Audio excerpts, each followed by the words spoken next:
Dormir.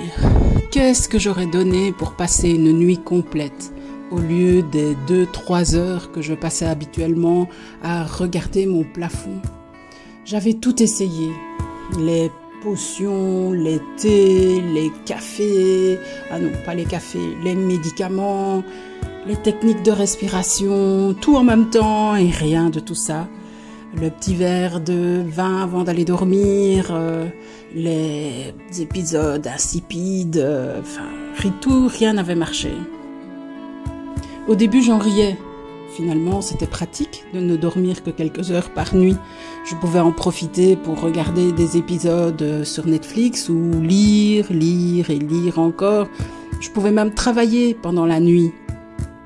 Être un oiseau de nuit semblait être amusant. Mais très vite, je me suis rendu compte que ça avait une action sur mon humeur, sur mon immunité.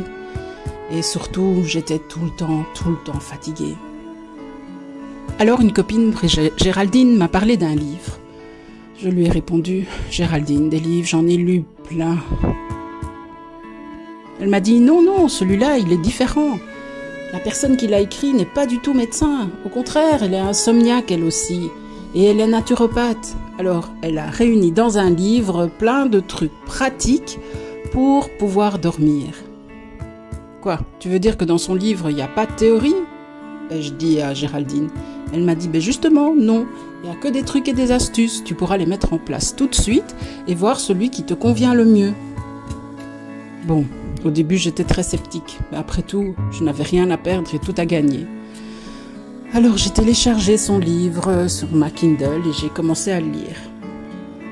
Ça démarrait bien par une description du livre. À tous ceux qui se tournent et se retournent chaque soir en vain dans leur lit, en attendant le passage de Dieu Morphée, agitant ses pavots. À tous ceux qui connaissent les rivages stériles de l'orée du sommeil sans jamais y tomber, sauf par inadvertance. À tous ceux qui attendent le train du sommeil et restent chaque nuit des heures sur le quai de la gare. À tous ceux qui avalent sagement leur petite pilule depuis des lustres et ne peuvent plus s'en passer, sans atteindre pour autant le repos salvateur. À tous ceux qui vivent constamment dans la dette du sommeil et qui ont à la fois le teint et le cerveau brouillé, je vous fais une promesse, celle de dormir enfin. Ça commençait bien. Pas de fausses promesses, au contraire. Continuons. Je ne vous apporte pas la formule magique ultime, non, mais des méthodes qui ont fait leurs preuves, des conseils avisés et l'aide que peuvent procurer les plantes. Pourquoi ai-je voulu écrire un tel livre ? Tiens, ça m'intéresse. Oui, tiens. Pourquoi a-t-elle voulu écrire un tel livre ? J'avoue être généralement déçue par tous les livres sur le sommeil. Chaque nouvel ouvrage que l'on me conseille fait naître en moi une espérance qui se termine sur un air de déjà vu, déjà lu et largement inutile.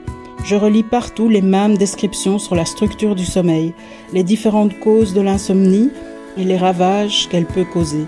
Je ne dis pas qu'il n'y ait pas parfois quelques conseils au détour d'une page qui peuvent aider un peu, mais rien qui n'éclaire vraiment ma propre chandelle, qui vienne m'apprendre quelque chose de nouveau et de déterminant.